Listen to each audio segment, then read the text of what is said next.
पर बैठा था, ये रेल जाम किया था यही बिहटा में, और उन लोगों को देखिए आज जो है वो पुलिस कस्टडी में जेल में डालने की कोशिश नहीं, बल्कि इनको जो है वो अब कस्टडी हो गया है और ये जेल में जाएंगे।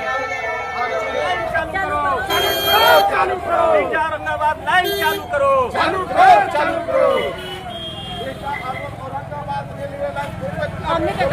चालू करो, चालू करो, चालू करो, चालू करो। गाड़ी में बैठ चुके हैं, ये देखिए गाड़ी में बैठ गए, पुलिस कस्टडी से होकर के ये जाएंगे। हम लोग गाड़ी में बैठ कर के आएंगे।